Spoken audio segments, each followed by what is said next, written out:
My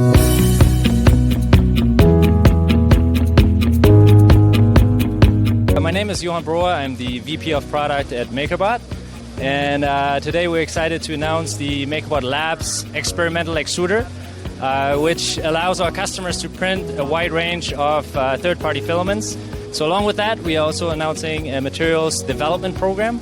And one of our first partners is KIMYA, and we're very excited to work with them. They bring a lot of very interesting materials to the MakerBot Method platform, such as ABS carbon fiber and ABS ESD, just to name two examples.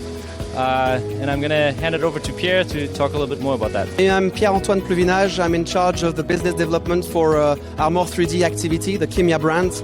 We're also very excited to be here on the Formnext show in Frankfurt to announce this partnership with MakerBot. Indeed, within their labs program, we're happy to develop and homologate some materials adapted to their printer and also to final applications. This is our aim, to build strong partnerships with OEMs to serve final applications for industrial companies with the perfect solution, including printer and materials. So what I'm holding here is a part printed in the KIMYA ABS carbon fiber.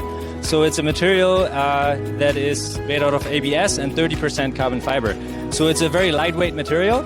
And for this specific part, it's a robot end effector for a robot arm. So this robot arm can only hold a certain weight, and the customer wanted to have a very lightweight part.